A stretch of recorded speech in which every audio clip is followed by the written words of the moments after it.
नमस्कार दोस्तों, आज का वीडियो कोई साधारण वीडियो नहीं है। आज मैं आपको पूरी डॉक्यूमेंट्री दिखाने जा रहा हूं। मजाक नहीं कर रहा, आज आप एक पूरी डॉक्यूमेंट्री फिल्म देखेंगे। असल में बात क्या है कि कुछ दिन पहले इस डॉक्यूमेंट्री की प्राइवेट स्क्रीनिंग होने जा रही थी दिल्ली में जर्नलिस्ट के लिए, लेकिन दिल्ली पुलिस ने जबरदस्ती आकर उसे रोक दिया, कहा कि परमिशन नहीं है और इस डॉक्यूमेंट्री को देखना बैन कर दिया। आप तो जानते ही होंगे दोस्तों कि ये पहली बार नहीं है ऐसा हो रहा हो देश में। इससे पहले बीबीसी की इस डॉक्यूमेंट्री पर बैन लगाया गया। फिर खबर आ रही है कि दिलजीत दोसांझ की नई फिल्म पंजाब 95 इंडिया में रिलीज नहीं हो पा रही है क्योंकि सेंसर बोर्ड परेशानियां कर रहा है। दिलजीत ने ट्वीट करके कहा कि अभी के लिए सिर्फ इंटरनेशनली रिलीज हो रही है बिना किसी कट्स के साथ। अब हैरानी की बात देखो, दूसरी तरफ कुछ ऐसी फिल्में हैं जिन्हें सरकार के द्वारा इतना प्रमोट किया जाता है कि उन्हें स्पेशल ट्रीटमेंट मिलती है। The Sabarmati report, Kerala story, accidental prime minister, Veer Savarkar, ये फिल्में ना सिर्फ सिनेमा हॉल में रिलीज होती हैं बाकी फिल्मों की तरह, बल्कि अक्सर इन्हें टैक्स फ्री भी बनाया जाता है। इनकी स्पेशल स्क्रीनिंग भी कराई जाती है पार्लियामेंट में मिनिस्टर्स के सामने, और प्रधानमंत्री खुद भी इनका प्रचार करते हैं ट्वीट करके, और वो भी तब जब ज्यादातर समय इन फिल्मों में झूठी कहानी और झूठा प्रोपेगेंडा भरा होता है। लेकिन अगर कोई ऐसी फिल्म हो जो इनकी आलोचना कर दे या किसी दूसरी पार्टी को थोड़ा फेवर कर दे तो वो डॉक्यूमेंट्री ही क्यों ना हो, उसकी प्राइवेट स्क्रीनिंग पर भी बैन लगा दिया जाएगा। ये जो डॉक्यूमेंट्री है जिसे आज आप देखने जा रहे हो, इस फिल्म को बनाने वाले लोगों ने मुझे रीच आउट किया इस घटना के बाद और पूछा कि क्या मैं अपने YouTube चैनल पर इसे रिलीज करना चाहूंगा। तो मैंने ये फिल्म देखी और सोचा क्यों नहीं। अगर इस तरीके से लोकतांत्रिक देश में आजादी को खत्म किया जाएगा तो मैं वो हर चीज करूंगा जिसकी जरूरत होगी आजादी को बचाने के लिए। ये जो सेंसरशिप का सिलसिला है, हम इसे आगे इस तरीके से चलते नहीं रहने दे सकते, इसलिए ये आज मैं रिलीज कर रहा हूं। ये डॉक्यूमेंट्री 2024 के उस दौर के बारे में है जब देश के इतिहास में पहली बार एक सिटिंग चीफ मिनिस्टर को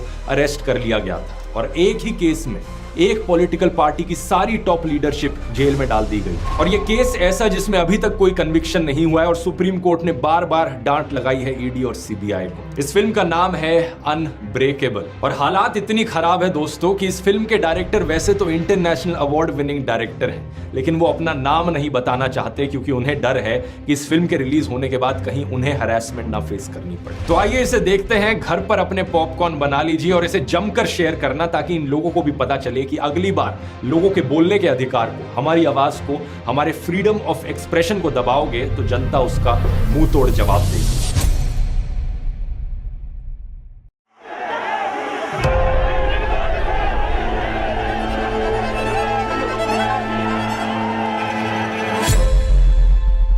अरविंद केजरीवाल पहली बार सरकार बनाने में कामयाब हुए। 70 में 67 सीटें कोई सोच सकता है? 70 में 62 सीटें कोई सोच सकता है साहब? तो उसके बाद से विरोधियों को लगा कि नहीं भाई, ये तो जमीन पे जो है वो काम कर रहे हैं, लोग इनसे जुड़ रहे हैं।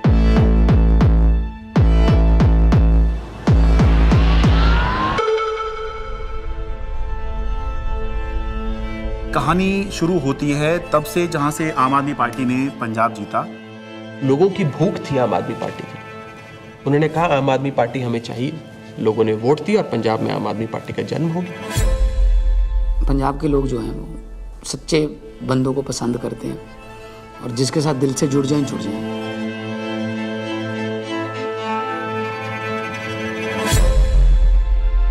आम आदमी पार्टी गुजरात को भविष्य देगी। गुजरात की 6 करोड़ जनता के साथ मिलके एक नया गुजरात बनाएंगे जिसमें 24 घंटे बिजली होगी।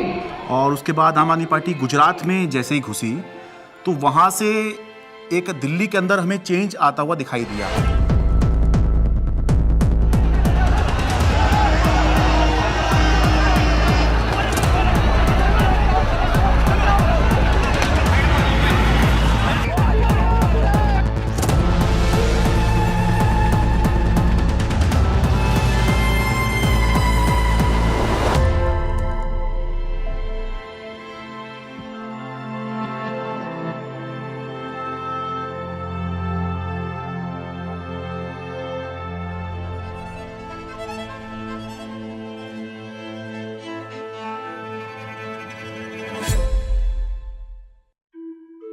So it started, I think, with the arrest of Satyendra Jain ji, and मुझे लगता है कि ये स्ट्रैटेजी उनकी शायद रही होगी कि जो भी अरविंद केजरीवाल के सिर्फ आईज, ईयर्स, आर्म्स, हैंड्स, जो पूरी टीम है, कि अगर हम उस टीम को डिकैपिटेट कर देंगे तो हो सकता है कि काम रुक जाए।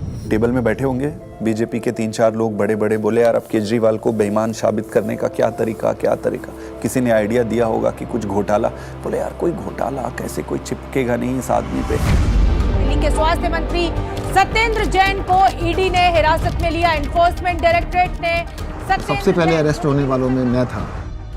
ऐसे तो कोई कर्म किए नहीं थे कि जेल चले जाएं। फिर मैंने कहा ऐसे कर्म भी नहीं किए थे मंत्री बन जाए। तो क्योंकि मुझको पूरा केस पता था तो मुझे लगा ठीक है, एजेंसी अगर अरेस्ट कर रही है थोड़े दिन में छूट जाएंगे। Why are they threatened by us? And the answer to me is very clear. आम आदमी पार्टी केवल एक सरकार या 10 नेताओं की पार्टी नहीं है। आम आदमी पार्टी एक सोच है। तब तक जो भी गिरफ्तार होते थे, पॉलिटिकल लोग भी जो गिरफ्तार होते थे, महीने में, 2 महीने में, 3 महीने में निकल के आ जाते थे।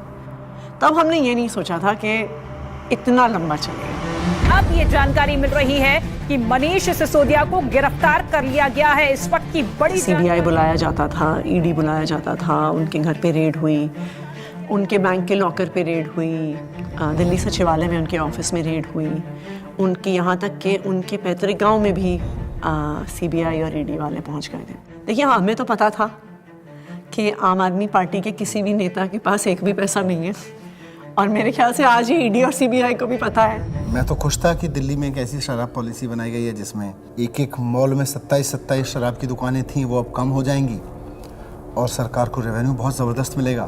तो मैं तो खुश था कि अच्छी पॉलिसी बनाई गई है और कई राज्य इस पॉलिसी को देख रहे थे, पर अचानक इन्होंने चिल्लाना शुरू किया है तो स्कैम हो गया है। अगर एक अच्छी पॉलिसी को ये स्कैम करार देके सीबीआई और ईडी में केस रजिस्टर करा सकते हैं तो किसी भी हद तक जा सकते हैं। मनीष सिसोदिया को ईडी ने गिरफ्तार कर लिया है। तिहाड़ जेल में पूछताछ के बाद मनीष सिसोदिया को अब ईडी ने गिरफ्तार कर लिया है। इससे पहले सीबीआई ने उनको गिरफ्तार किया था और वो इसमें डीएमएलए में 2 ही कंडीशन में बेल हो सकती है।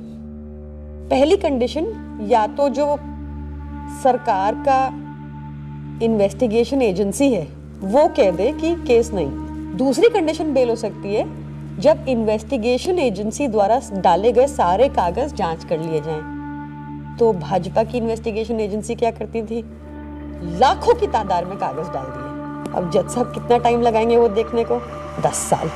हमने प्रोसीडिंग्स भी पूरी देखी थी सुप्रीम कोर्ट के अंदर, और सुप्रीम कोर्ट ने जो जिस तरह कमेंट्स किए थे उससे ऐसा लग रहा था कि ये केस कुछ है ही नहीं। सुप्रीम कोर्ट ने यहाँ तक कह दिया था कि आपका केस जो है ट्रायल के अंदर 2 मिनट में गिर जाएगा। किस तरह का केस आप बना के लाए हैं, क्योंकि सीबीआई के बाद मनीष सिसोदिया को ईडी ने भी गिरफ्तार कर लिया था, तो दोनों ही के अंदर जमानत उनको चाहिए थी। अब जब जैसे ही 30 अक्टूबर का दिन था, सुप्रीम कोर्ट ने बेल रिजेक्ट कर दी। जेल में पूछताछ के बाद मनीष सिसोदिया को अब ईडी ने गिरफ्तार कर लिया है। इससे पहले सीबीआई ने उनको गिरफ्तार किया था और वो तिहाड़ जेल में। सीधे चलते हैं जितेंद्र शर्मा के पास। जितेंद्र, बताइए, ईडी ने गिरफ्तार कर लिया है मनीष को? जी बिल्कुल, आप देखिए दूसरे दिन लगातार जो ईडी है वो मनीष सिसोदिया को अरेस्ट करके उनका टारगेट अरविंद केजरीवाल था। इनको ये लगा था, इनके कैलकुलेशन में, कि पार्टी के साइकी में फर्क पड़ेगा, लोग टूटते जाएंगे। तो इसका मतलब ये है कि डेस्परेशन के मापदंड पे तो भारतीय जनता पार्टी अपने लास्ट थ्रेशोल्ड पे पहुंची, और भारतीय जनता पार्टी की लीडरशिप भी उस थ्रेशोल्ड तक पहुंच गई कि अब और कोई तरीका नहीं है इनको जेल में डालने। बड़ी खबर यह है, आम आदमी पार्टी के सांसद संजय सिंह गिरफ्तार कर लिए गए हैं। आपके सांसद संजय सिंह की हो गई है गिरफ्तारी। ईडी ने करते थे संजय सिंह, उस पर कहीं ना कहीं एक बड़ी चोट फिलहाल आम आदमी पार्टी के लिए रहेगी, लेकिन राजनीतिक रूप से ये नुकसान तो है ही, लेकिन क्या सरकार का पक्ष रहेगा शराब नीति मामले में जब ये गिरफ्तारी हुई है, इसका भी इंतजार रहेगा। अब ये अपने आप में काफी ज्यादा तो भगत सिंह ने अपनी किताब में लिखा कि उनके छोटे भाई जब उनसे मिलने आए, फांसी की सजा हो चुकी थी तब तक, उन्होंने लिखा कि उन्हें ये फिक्र है हरदम नया तर्जे जफा क्या है। जफा मतलब अत्याचार। उन्हें ये फिक्र है हरदम नया तर्जे जफा क्या है, हमें भी शौक है देखें सितम की इंतहा क्या है। इस सरकार के ऊपर बिल्कुल फिट बैठता है कि ये सितम करने पे आए हैं और हम इनकी सितम की इंतहा देखना चाहते हैं। 2200 करोड़ रुपए की रिश्वत खिलाई अडानी ने। Nothing is going on record. 2200 crore रुपए की रिश्वत आपके अधिकारियों को। संजय जी, 2200 करोड़ की रिश्वत। संजय जी प्लीज। सर वो क्या बोल रहे हैं सर? वो आप इधर बोलेंगे कि उधर बोलेंगे? जिस तरीके से पार्लियामेंट में और पार्लियामेंट के बाहर अगर अरविंद केजरीवाल और पार्टी के वॉइस को एक स्ट्रक्चर करके जनता और देश के सामने रख रहे थे, बीजेपी उससे बहुत इरिटेटेड और फ्रस्ट्रेटेड थी। मैंने तो अपने घर के सामने एक बैनर भी लगवा दिया था कि फक्कड़ हाउस में ईडी का स्वागत है। अब कहानी